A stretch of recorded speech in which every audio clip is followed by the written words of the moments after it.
My name is Ted Lanier. I was in the military for 22 years and some change. I joined in 1989 and retired in middle of 2011. How old are you? I'm 49 years old.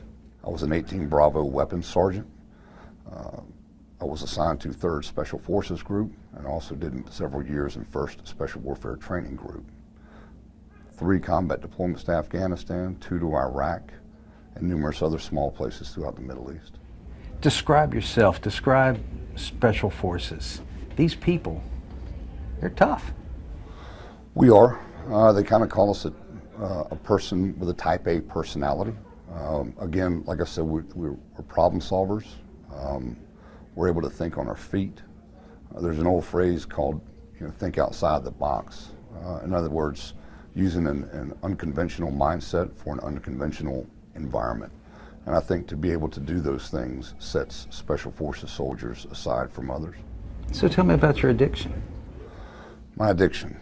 I've spoke a lot about my addiction on other forums and other speaking engagements, and when I really look back at it, if I'm really honest with myself, it actually started in my teenage years, just like every other teenager, running around having a good time, drinking, experimenting with drugs, all the while still being active, if you will, as it comes to athletics. I was really big into athletics, not so much in my grades, but I was really big into partying and having a good time.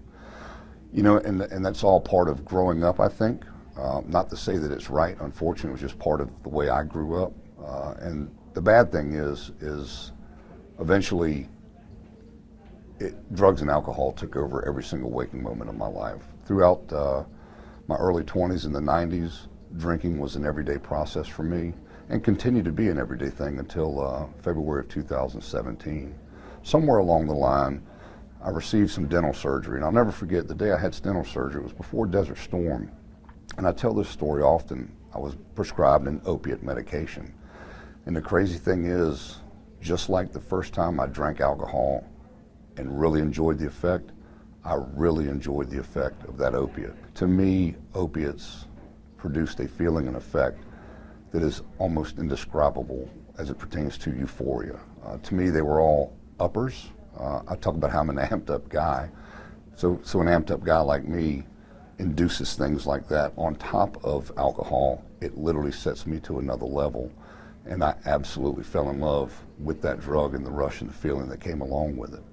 Little did I know that those drugs would drive me to a place that, like I've said before, absolutely no human being should ever experience. Because again, alcohol and opiates, they eventually stop working. Upon my retirement in 2011, several years go by, they just don't work no more. There's a certain irony in a very strong, a very independent, a person who works Special Forces must think for themselves, depend on themselves and the people around them. To be addicted to this, how are those two personalities related?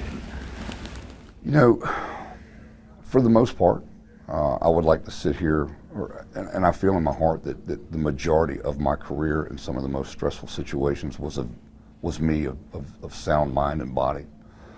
It was a lot of times it was afterwards when things were over. All right, the big air of relief. Okay, now let's do something to just to relax a little bit more. And I think that's where the usage was primarily. But I think a big, strong, independent guy like yourself couldn't get addicted to something like that. You would think that. I would like to think that. It just goes to show that there is something inside of me, and I believe this 100%, that is just different than most people. I think there's millions of other men and women out there that have this same genetic or DNA makeup as me.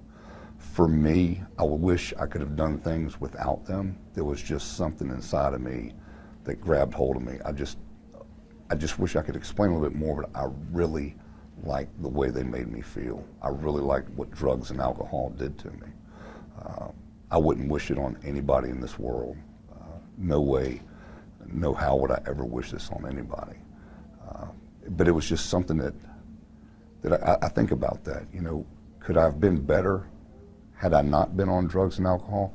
I think I could have been a lot better as a father, as a husband, as a family member. So what took you to that first step to get sober? Again, I've spoken about this a lot. Sometimes I always refer back to February 2017. I will never forget this. I had been on a pretty hard run for a couple of weeks, inducing drugs and alcohol, some of which not legal, illegal and illicit. And again, I was still able to maintain myself professionally, but I noticed a couple of weeks prior to coming forward in February of 2017, I started to slip. My mind started to slip. I couldn't remember. My attitude was changing a little bit. Now, could it have happened months prior? I don't know, but me personally, I felt it a couple of weeks prior. And then one day in the middle of February 2017, I woke up like I always do and went to work. But I remember feeling tired, and I talk about this a lot. It wasn't a sleepy tired, I was just tired. I think I'd finally reached a breaking point, both spiritually and mentally. I talk about the dying process had already started.